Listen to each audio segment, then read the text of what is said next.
Hoy vamos a abarcar el tercer capítulo de esta serie dedicada a la demonología y se titula La rebelión de los ángeles caídos. Es decir, damos respuesta a aquella pregunta: ¿cómo unos ángeles se convirtieron finalmente en demonios? Bien, para entender este drama hay que recorrer tres actos del drama de la prevaricación de los ángeles rebeldes. El primer acto es el reconocimiento de que los ángeles, como todas las otras criaturas, fueron creadas buenas por Dios. La Iglesia enseña en el 391 del Catecismo de la Iglesia Católica. La Iglesia enseña que primero fue un ángel bueno creado por Dios, se refiere a Satanás, a Lucifer. El diablo y los otros demonios fueron creados por Dios con una naturaleza buena, pero ellos se hicieron a sí mismos malos. Así lo define el Concilio IV de Letrán del año 1215 y lo recoge, como digo, el Catecismo de la Iglesia Católica en el número 391. Los ángeles fueron evidentemente creados buenos. Vio Dios todo lo que había hecho y era bueno, nos dice Génesis 1:13. Entre el todo estaban también los ángeles, también los que después iban a prevaricar. Por lo tanto, en algún tiempo los demonios fueron ángeles buenos. Los ángeles fueron creados, por lo tanto, con una naturaleza buena, eran libres, bellos, inteligentes sobremanera. Los creó además en estado evidentemente de gracia santificante, pero voluntariamente ellos se apartaron del orden que Dios había establecido, incurriendo así en el pecado de orgullo y de rebelión. En consecuencia, podemos afirmar, por lo tanto, que su pecado fue posterior a la misma obra de la creación, como afirma también Santo Tomás de Aquino. Santo Tomás de Aquino, en la parte primera de la Suma Teológica, en la cuestión 63, se dedica a este tema de los ángeles caídos. El pecado del ángel no procede de que tenga una propensión a pecar, sino únicamente de su libre albedrío, ya que Dios la ha creado como criatura racional. Y el pecado del principal de los ángeles fue a posteriori causa de la caída de muchos otros ángeles en la misma prevaricación, como afirma también Santo Tomás. Santo Tomás sobre todo sigue a San Gregorio Magno en las homilías sobre los evangelios, principalmente. Bien. Segundo acto de este drama. El primero, fueron creados buenos. El segundo acto, la caída. Y para entrar en este tema hay que preguntarse, ¿qué tipo de pecado fue el suyo, el de los ángeles rebeldes? Pues bien, partiendo de que no fueron creados malos, pero sí sometidos a una prueba después de ser creados, sometidos a una prueba para que se hicieran acreedores de la visión beatífica de Dios, de la esencia de la divinidad, ya que antes sí que percibían la majestad de Dios, pero, por decirlo así, su rostro, es decir, su esencia no la percibían. Dios los prueba porque quiere a los ángeles libres también de amarle, como sucede con los hombres. Dios no nos fuerza a hacer el bien. Dios quiere nuestra decisión libre, que conjuguemos nuestra libertad para salvarnos. De la misma manera, los ángeles fueron sometidos a una prueba para que fuesen libres de amar a Dios, y ahí es donde algunos desobedecieron, se rebelaron. Algunos autores antiguos pensaron que el pecado de los ángeles, esto lo hemos escuchado muchas veces, con cierta ligereza, ¿no? Pero pensaba que se había producido por la concupiscencia, es decir, que había sido un desorden carnal, un desorden sexual. Viendo los hijos de Dios que las hijas del hombre eran hermosas, se procuraron esposas de entre todas las que más les placieron. Estas son palabras de Génesis 6, 2 y siguientes.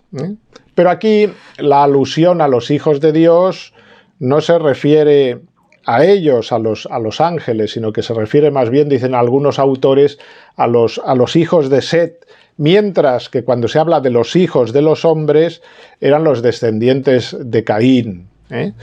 Los hijos de Dios, descendientes de Set, los hijos de Caín, descendientes del hermano homicida de Caín.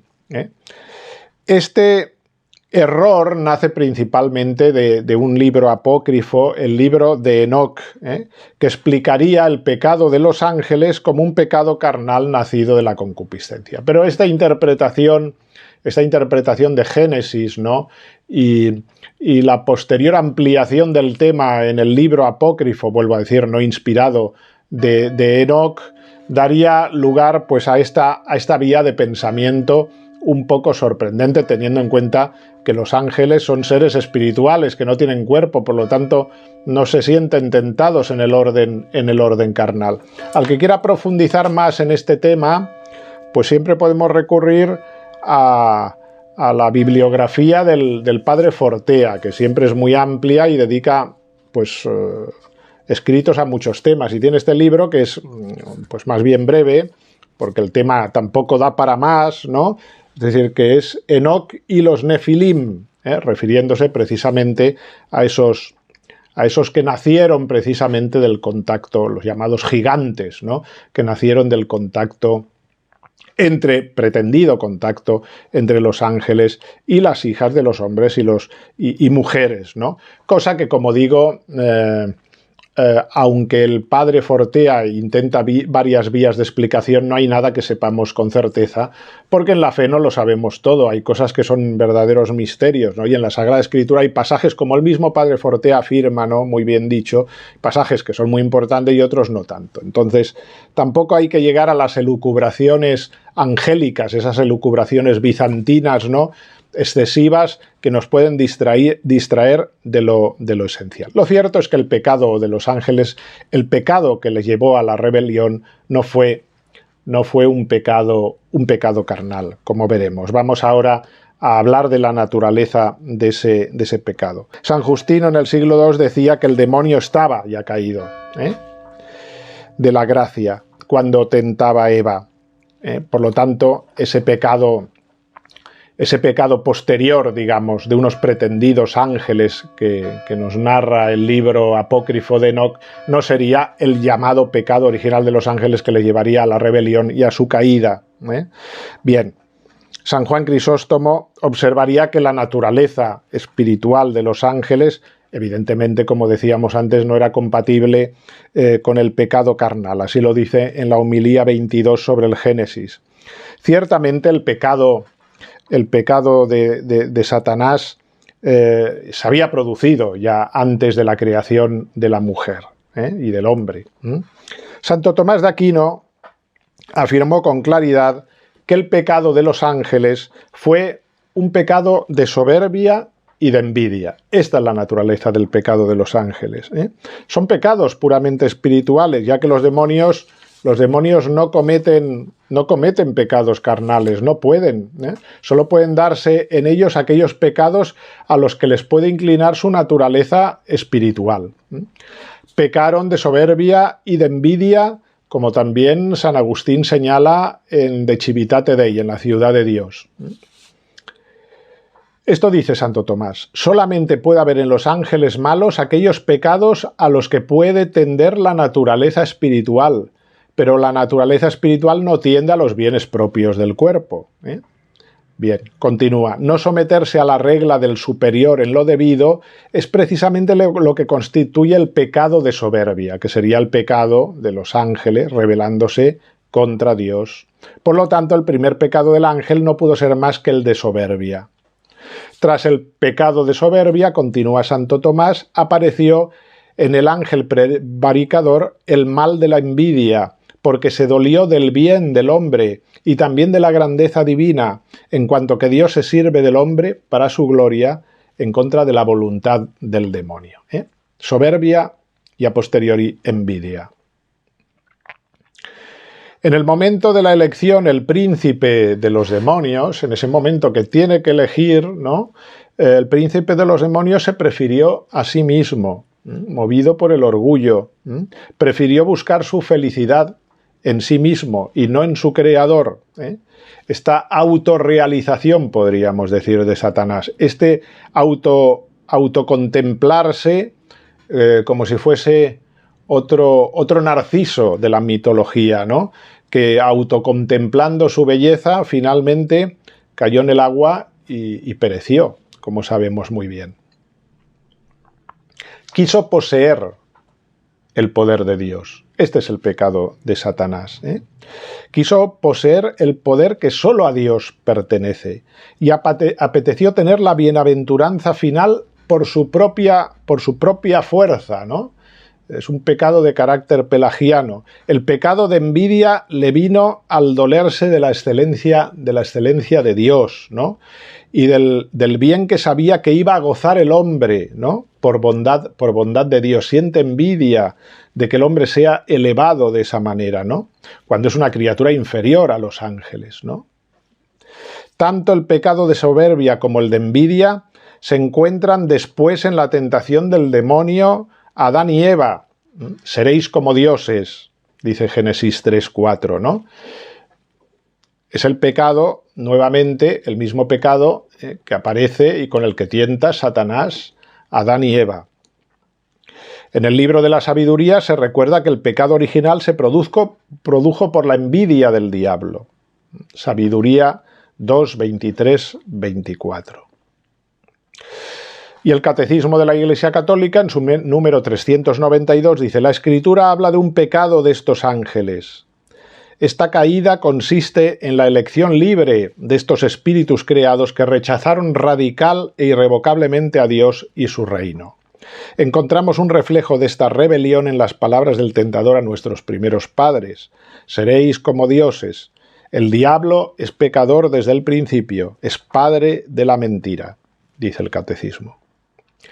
Algunos autores, como Suárez o como Molina, afirman que al presentar Dios a los ángeles el misterio de la encarnación del Verbo, esto provocó en algunos de ellos el pecado de celos y de envidia, celos del Verbo encarnado, ya que hacía temer a Lucifer por su primacía jerárquica en los cielos después de Dios, ¿no? Y celos a posteriori también después de los hombres, que son seres inferiores en naturaleza, pero que atraen la mirada de Dios y su amor, de tal manera que crea en los ángeles una sensación de que ellos pasan como a un segundo plano.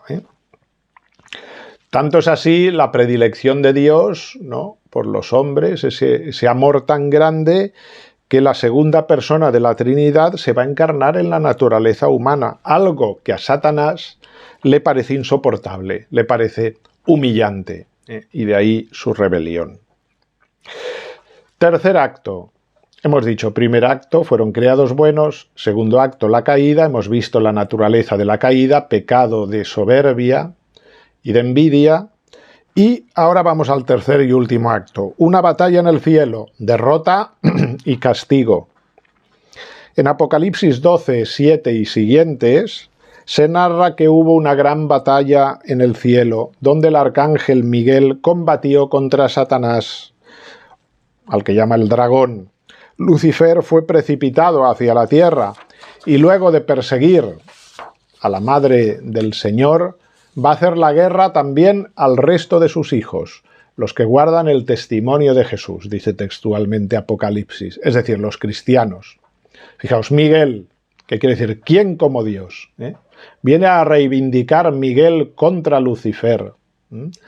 Pues la grandeza, la primacía, la majestad de Dios, ¿no? ¿Quién como Dios? ¿Quién osa ser como Dios? Y San Miguel, pues con este nombre suyo está manifestando su misión, que es la de derrotar a Satanás y a los ángeles rebeldes. Jesús